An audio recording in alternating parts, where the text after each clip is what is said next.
Welcome to ABCD guide YouTube channel. প্রিয় বন্ধুরা, নবম শ্রেণীর প্রথম পর্যায়ক্রমিক মূল্যায়ন পরীক্ষার সাজেশন এবং তার উত্তরগুলো আমি নিয়মিত দিচ্ছি। এর আগে ভূগোল বিষয়ের এবং ভৌতবিজ্ঞান বিষয়ের এবং উত্তর সাজেশন এবং তার উত্তরগুলো দিয়েছি। আজকে আমি ইতিহাস বিষয়ের প্রথম পর্যায়ক্রমিক মূল্যায়নের পরীক্ষার জন্য সাজেশন এবং তার উত্তর দিব। এটি কিন্তু ইতিহাস বিষয়ের প্রথম ভিডিও। এরপরে আমি আরো দুটি ভিডিওর মাধ্যমে আমি তোমাদের এই প্রথম পর্যায়ক্রমিক মূল্যায়ন পরীক্ষার জন্য এই বিষয়ের অর্থাৎ ইতিহাস বিষয়ের সম্পূর্ণ সাজেশনই তোমাদের দিয়ে দিব। এখান থেকে তোমরা গ্যারেন্টি কমন পাবেই। তবে আজকে আমি তোমাদের এই মোটামুটি 14টি প্রশ্ন দেব। এই 14টি প্রশ্নের মধ্যে 11টি প্রশ্ন তোমরা পরীক্ষায় কমন পাবেই। তোমরা পরীক্ষা দেওয়ার পর অবশ্যই আমার কমেন্ট বক্সে কমেন্ট করবে। যদি তোমাদের ঠিকভাবে কমন না পাও তাহলে আমার চ্যানেলটিকে আনসাবস্ক্রাইব করে দেবে। এসে দেখবে 14টি যে প্রশ্ন বলছি তার মধ্যে 11টি প্রশ্ন তোমাদের কমন পড়বে। তবে আমার বলার মধ্যে একটু লক্ষ্য করবে আমি কি বলতে চাইছি, কারণ এখানে মোট আমি 19টি প্রশ্ন দিয়েছি। এই ভিডিওর মাধ্যমে আমি 19টি প্রশ্ন দিয়েছি, কিন্তু সেই 19টি প্রশ্ন তোমাদের কয়েকটি অংশে ভাগ করে দেওয়া হয়েছে। সেই ভাগ থেকে 14টি ভাগ থেকেই তোমাদের কিন্তু 11টি ভাগ থেকে তোমাদের প্রশ্ন পরীক্ষায় কিন্তু পাবে। তাহলে শুরু করছি। কি প্রথম যে প্রশ্নটি আমাদের পরীক্ষায় সবচেয়ে বেশি আসে সেটা হচ্ছে কোড নেপোলিয়ান। দেখবে কোড নেপোলিয়ান থেকে প্রশ্ন তোমার থাকবেই, সেই ছোট হোক, 2 নম্বরের হোক আর 1 নম্বরের হোক আর 4 নম্বরের হোক, প্রশ্ন তোমার থাকবে। তবে এর মধ্যে বলে রাখছি যে আজকে যে প্রশ্ন তোমাদের দেব এটা কিন্তু 2 নম্বরের প্রশ্ন উপর ভিত্তি করে দেব, অর্থাৎ 2 নম্বরের জন্য যে প্রশ্নগুলো আসে সেই প্রশ্নগুলো কিন্তু আমি দেব। এর পরের ভিডিওতে আমি বিভিন্ন 1 নম্বরের প্রশ্ন এবং অপর একটি ভিডিওর মাধ্যমে যে 4 নম্বর ও 8 নম্বরের প্রশ্নর এবং প্রশ্নগুলো দিয়ে দিব। তবে 4 নম্বর 8 নম্বর প্রশ্নের উত্তর দিতে পারবো কিনা বলতে পারছি না, সম্পূর্ণ উত্তর তৈরি হয়নি। তবে 1 নম্বর এর প্রশ্ন যেগুলো হবে সেগুলো কিন্তু আমি তোমাদের দিয়ে দেব। এর বাইরেও আরো কয়েকটি প্রশ্ন আছে যেগুলো 2 নম্বরের প্রশ্ন, সেগুলো তোমাদের পরের ভিডিওর মাধ্যমে দিয়ে দেব। তো এই কোড নেপোলিয়ন থেকে প্রশ্ন তোমরা কোন পাবেই। কোড নেপোলিয়ন থেকে যে প্রশ্নটা সবচেয়ে বেশি পরীক্ষায় পড়ে সেটা 2 নম্বরের ক্ষেত্রে, সেটা হচ্ছে কোড নেপোলিয়ন বলতে কি বোঝো বা কোড নেপোলিয়ন কি। দেখবে তোমরা কিন্তু প্রশ্নটা কমন তোমার থাকবেই। উত্তরটা হচ্ছে এরকম যে নেপোলিয়ন ফরাসি বিপ্লবের সাম্য, একটু দাঁড়াবে এটা আমি একটু কপি করছি।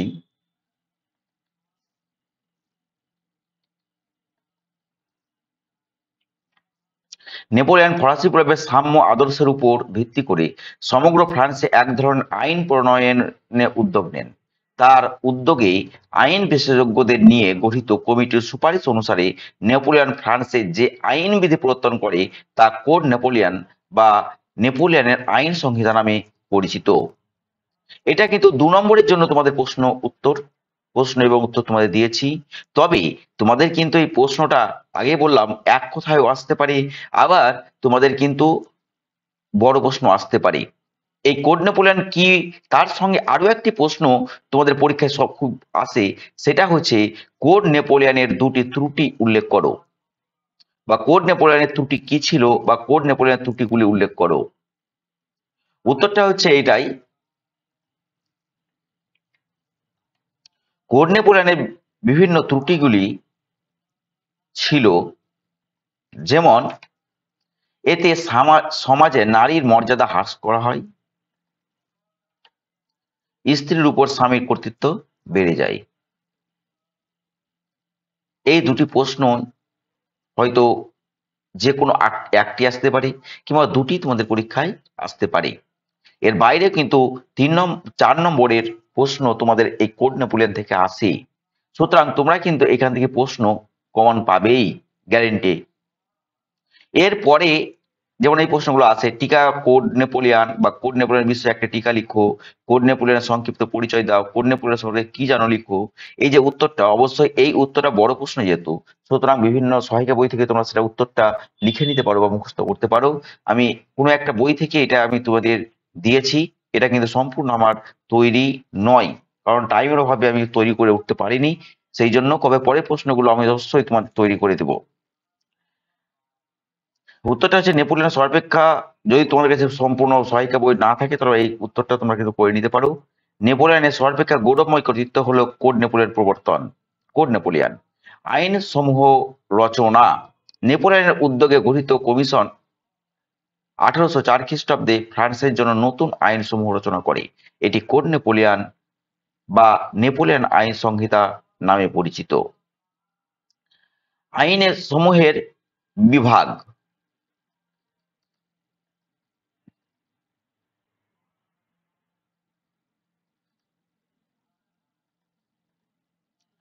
কোড নেপোলিয়নে মোট 2287টি মতান্তরে 2281টি আইন ছিল। এই 2287 তোমাদের কিন্তু উত্তর করবে যদি এক কথায় পরীক্ষায় পড়ে। এর আইনগুলি মূলত তিন ভাগে বিভক্ত ছিল, যথা দেওয়ানি আইন, ফৌজদারি আইন এবং বাণিজ্যিক আইন। বৈশিষ্ট্য।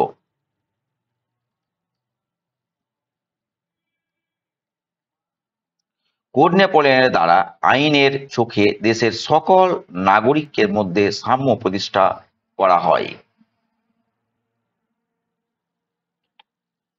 সামন্ততান্ত্রিক অসাম্যের বিলোপ ঘটানো হয়। যোগ্যতার ভিত্তিতে সরকারি চাকরিতে নিয়োগের ব্যবস্থা করা হয়। ব্যক্তি স্বাধীনতার স্বীকৃতি দেওয়া হয়। সম্পত্তির অধিকারকে স্বীকৃতি দেওয়া হয়। ধর্মীয় সহনশীলতার নীতি গ্রহণ করা হয় এবং অপরাধের শাস্তি হিসাবে জরিমানা, কারাদণ্ড, সম্পত্তি বাজেয়াপ্ত, মৃত্যুদণ্ড প্রভৃতি ব্যবস্থা করা হয়। এরপরে হচ্ছে টেনিস কোর্টের শপথ। এখান থেকে তোমাদের প্রশ্ন পরীক্ষায় থাকবেই, দেখবে যেভাবেই হোক তোমাদের কিন্তু এই টেনিস কোর্টের শপথ থেকে প্রশ্ন থাকবেই। তবে যে প্রশ্নটি তোমার সবচেয়ে বেশি পরীক্ষায় পড়ে টেনিস কোর্টের শপথ থেকে, সেটি তোমাদের এখানে আমি দিয়েছি। টেনিস কোর্টের শপথ কাকে বলা হয়? টেনিস কোর্টের শপথ কি? টেনিস কোর্টের শপথ বলতে কি বোঝো? টেনিস কোর্টের শপথনামা বলতে কোন ঘটনাকে বোঝানো হয়? বিভিন্নভাবে ঘুরিয়ে ঘুরিয়ে তোমাদের প্রশ্নগুলো দেওয়া হয়। উত্তরটা কিন্তু একটাই তোমাদেরকে লিখতে হয়, একটাই উত্তর, কিন্তু প্রশ্নগুলো বিভিন্ন ঘুরে দেওয়া হয়। এই সম্বন্ধে বলে রাখছি তোমাদের কি, তোমাদের কিন্তু অনেক সময় প্রশ্ন করা হয় কোড নেপোলিয়ন বা টেনিস কোর্টের শপথ কবে গ্রহণ করা হয়। এটি কিন্তু এক কথার প্রশ্ন। আমি আগামী ভিডিওতে সেটা প্রশ্ন এবং উত্তরগুলো আমি তোমাদের দিয়ে দেব। ফরাসি জাতীয় সভার তৃতীয় সম্প্রদায়ের সদস্যরা 1789 খ্রিস্টাব্দের 20 জুন আইনসভায় প্রবেশ করতে গিয়ে দেখেন যে সভাকক্ষ বন্ধ আছে। এরপর ক্ষুদ্র সদস্যরা মিরাবোর ও আবে সিএসের নেতৃত্বে নিকটবর্তী টেনিস খেলার মাঠে জড়ো হয়ে শপথ গ্রহণ করে যে ফ্রান্সের জন্য একটি নতুন সংবিধান রচনা না করা পর্যন্ত তারা ঐক্যবদ্ধভাবে কাজ করে যাবেন। এই ঘটনা টেনিস কোর্টের শপথ নামে পরিচিত। এই সম্বন্ধে টেনিস কোর্টের শপথ থেকে যে প্রশ্ন আসার একটি, সেটা যে টেনিস কোর্টের শপথ সম্পর্কে কি জানো লিখো, বা টেনিস কোর্টের টিকা লেখো টেনিস কোর্টের শপথ। এই প্রশ্নটা আমি দিয়েছি তোমাদেরকে, কিন্তু উত্তরটা দেইনি কারণ এটা বড় প্রশ্ন, 4 নম্বরের প্রশ্ন। তোমরা বিভিন্ন বই থেকে এটা অবশ্যই করে নেবে, কারণ এই প্রশ্নটা তৈরি করে উঠতে আমি পারিনি এখন পর্যন্ত। এরপরে এই মহাদেশীয় অবরোধ থেকে কিন্তু প্রশ্ন তোমাদের পরীক্ষা আসেই, থাকবেই, মহাদেশীয় অবরোধ। তবে এর মধ্যে সবচেয়ে বেশি যে প্রশ্নটা আসে তোমাদের, সেই প্রশ্নটা তোমাদের এখানে তুলে দিয়েছি। প্রশ্নটা বিভিন্নভাবে ঘুরিয়ে ঘুরিয়ে বিভিন্ন স্কুলে এসছে। সেটা আছে মহাদেশীয় অবরোধ ব্যবস্থা কি, মহাদেশীয় অবরোধ প্রথা কি, মহাদেশীয় অবরোধ ব্যবস্থা বলতে কি বোঝো, মহাদেশীয় অবরোধ প্রথা বলতে কি বোঝো। দেখো একই প্রশ্ন বিভিন্নভাবে তোমাদের ঘুরিয়ে দেওয়া হয়েছে। উত্তর কিন্তু তোমাদের একটাই লিখতে হবে, এখানে আলাদা কোনো উত্তর কিন্তু এটা নয়। উত্তরটা হচ্ছে ফরাসি সম্রাট নেপোলিয়ন বার্লিন, মিলান ও ওয়ার্নন হতেন ব্লু প্রভৃতি ডিক্রির মাধ্যমে ইংল্যান্ডের বিরুদ্ধে অর্থনৈতিক অবরোধ ঘোষণা করে বলেন যে ইংল্যান্ডের কোনো জাহাজ ইউরোপের কোনো বন্দরে প্রবেশ করতে পারবে না এবং ইউরোপের কোনো রাষ্ট্র ইংল্যান্ড থেকে পণ্য আমদানি করতে পারবে না। এই নীতি মহাদেশীয় ব্যবস্থা বা মহাদেশীয় অবরোধ ব্যবস্থা বা কন্টিনেন্টাল সিস্টেম নামে পরিচিত। এরপরে আরো একটা প্রশ্ন তোমাদের পরীক্ষায় আসে, সেটা এটা খুব কম পরিমাণে পরীক্ষা আসে, সেটা হচ্ছে মহাদেশীয় অবরোধ ব্যবস্থার দুটি কুফল লিখো। নেপোলিয়ন মহাদেশীয় অবরোধ ব্যবস্থার ফলে সমগ্র ইউরোপ এমনকি ফরাসিরাও তার বিরোধিতা করতে শুরু করে। নেপোলিয়ন পোপ স্পেন ও রাশিয়ার সঙ্গে বিবাদে জড়িয়ে পড়েন, যা তার পতনকে ত্বরান্বিত করে। এরপরে যেটা হচ্ছে সেটা হচ্ছে সন্ত্রাসের শাসন। এই অংশ থেকে তোমাদের পরীক্ষায় প্রশ্ন কিন্তু আসবে। দেখবে সন্ত্রাসের শাসন থেকে যে প্রশ্নগুলো সবচেয়ে বেশি আসে সেটা হচ্ছে সন্ত্রাসের শাসন বলতে কি বোঝো, সন্ত্রাসের রাজত্ব কি, এই প্রশ্নটা তোমাদের সবচেয়ে বেশি পরিমাণে তোমাদের কিন্তু আসে। তাহলে উত্তরটা হবে এরকম, রাজা সোরস লুইয়ের প্রাণদণ্ডের ফলে ফ্রান্সে অভ্যন্তরীণ ও বৈদেশিক ক্ষেত্রে এক ভয়ঙ্কর পরিস্থিতি তৈরি হয়েছিল।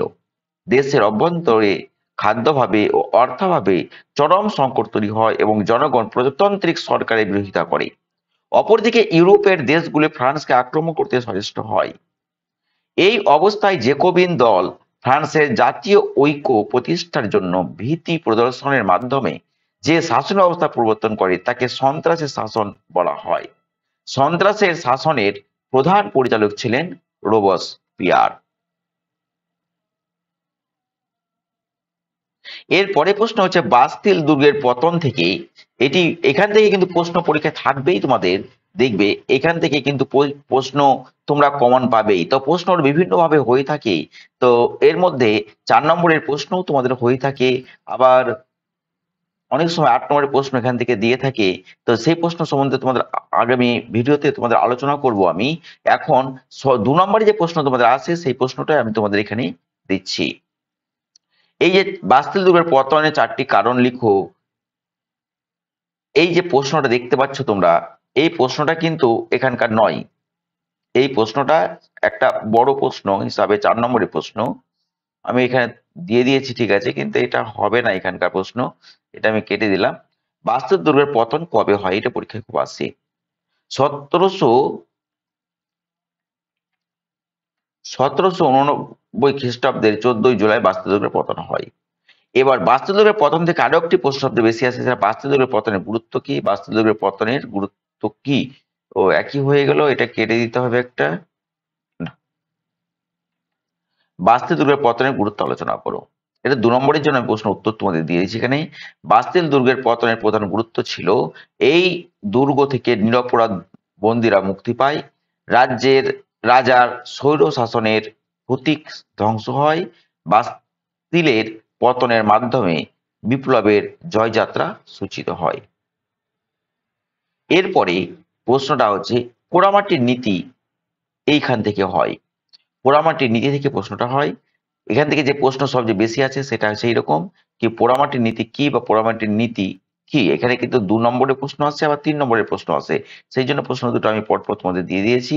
পোড়ামাটির নীতি বলতে কি বোঝো, এই প্রশ্ন কিন্তু আসে পরীক্ষায়, খুবই পরীক্ষায় আসে। তোমরা পরীক্ষায় কিন্তু কমন পাবে এই প্রশ্নগুলো, অর্থাৎ প্রশ্ন যে প্রশ্নগুলো আমি দিচ্ছি সব প্রশ্নই তোমরা কিন্তু কমন পাবে, এটা আশা করবে। তোমরা অবশ্যই পরীক্ষা দিয়ে এসে একবার মিলিয়ে নেবে আমার সঙ্গে আমি কতটা সত্য বলছি বা মিথ্যা বলছি, সেটা অবশ্যই তোমরা মিলিয়ে নেবে।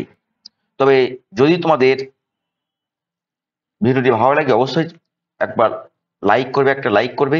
আর যদি পরে ভিডিওগুলো প্রয়োজন হয়ে থাকে বা অন্য যে বিষয়ে আমি সাজেশন দিচ্ছি তার যদি প্রয়োজন হয়ে থাকে, কিংবা আগে মাধ্যমিক যখন তোমরা দেবে অর্থাৎ 10ম শ্রেণীতে উঠবে, সেক্ষেত্রেও তোমরা সাহায্য পাবে এই আমার চ্যানেলের মাধ্যমে। সুতরাং তোমরা অবশ্যই আমার চ্যানেলটিকে সাবস্ক্রাইব করে রাখবে যদি তোমরা সেই সুবিধাটা পেতে চাও। পোড়ামাটির নীতি হলো এক ধরনের রণকৌশল, আক্রমণকারী সৈন্যরা যাতে আক্রান্ত দেশের জিনিসপত্রের ব্যবহার করতে না পারে তার জন্য আক্রান্ত দেশের সৈন্যরা নিজেদের জিনিসপত্র নিজেরাই পুড়িয়ে ধ্বংস করে দেয়। 1812 খ্রিস্টাব্দে নেপোলিয়ন যখন রাশিয়া আক্রমণ করেছিল তখন রাশিয়ার সৈন্যরা যুদ্ধ না করে পিছিয়ে যায় এবং ওই এলাকার গ্রাম ও শহরে আগুন লাগিয়ে পুড়িয়ে দেয়। একে পোড়ামাটি নীতি বলে।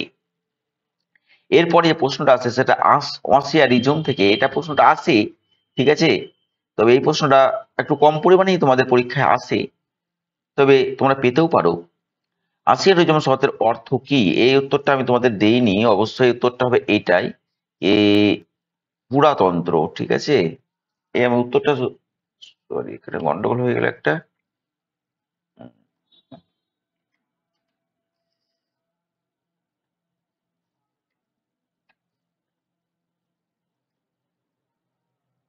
আসিয়ারিজম কথার অর্থ হলো পুরাতন্ত্র, আমি পুরোটা লিখলাম না, শুধু পুরাতন্ত্র কথাটাই লিখলাম।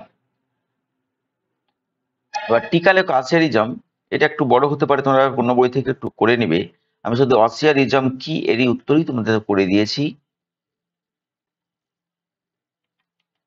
ফরাসি বিপ্লবের আগে ফ্রান্স তথা ইউরোপের বিভিন্ন দেশে সামাজিক, রাজনৈতিক, অর্থনৈতিক প্রভৃতির ক্ষেত্রে বৈষম্যমূলক ব্যবস্থা প্রচলিত ছিল।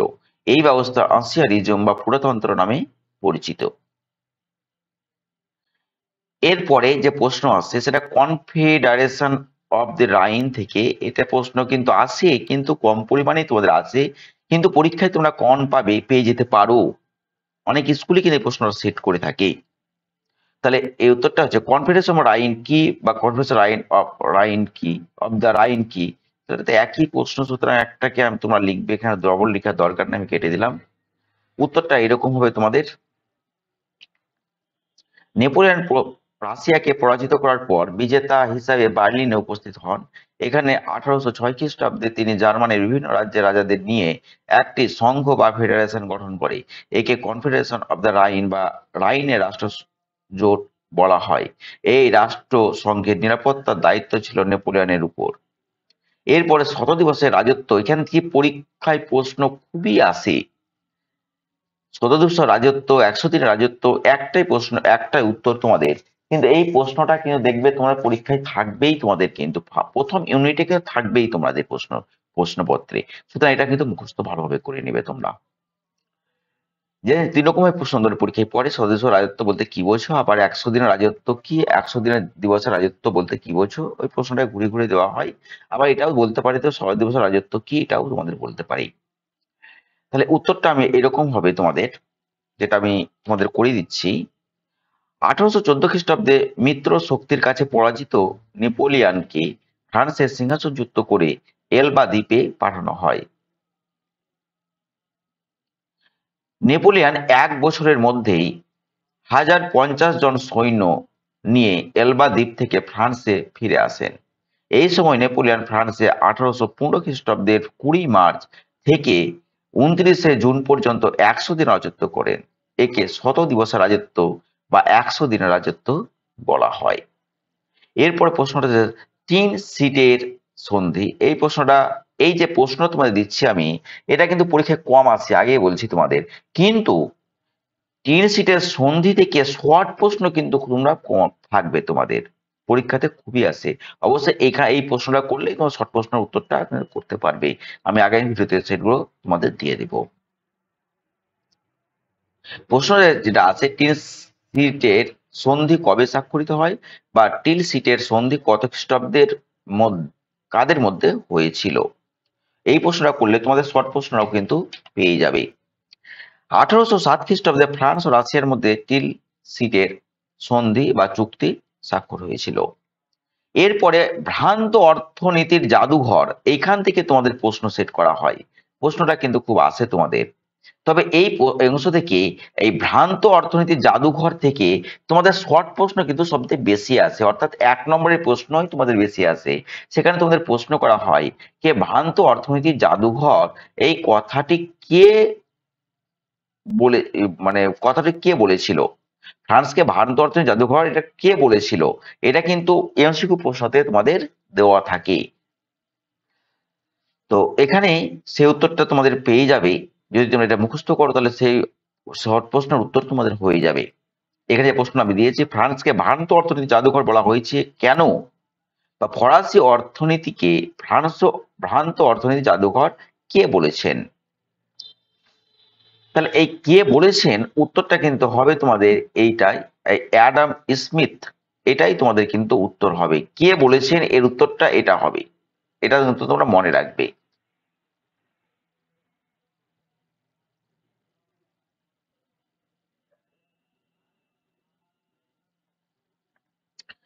আর এখানে যে প্রথম প্রশ্ন আছে, ফ্রান্সকে ভ্রান্ত অর্থনৈতিক জাদুঘর বলা হয়েছিল কেন, এই উত্তরটাই তোমাদের এখানে দেওয়া হয়েছে। ফ্রান্সের আর্থিক অবস্থা ফরাসি বিপ্লবের অন্যতম প্রধান কারণ ছিল।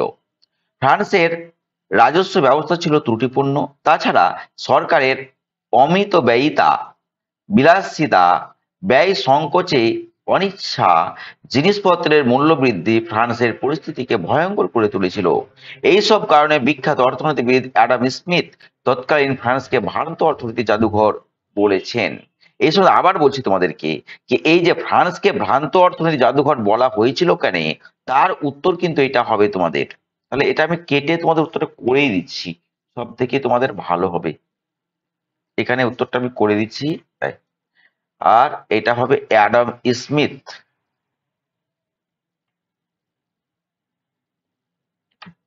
উত্তরটা হবে কিন্তু অ্যাডাম স্মিথ। উত্তর আমি এখানে নিয়ে নিস।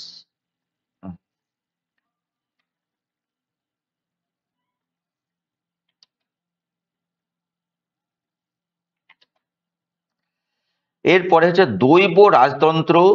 এখান থেকে প্রশ্ন তোমাদের খুবই আসে।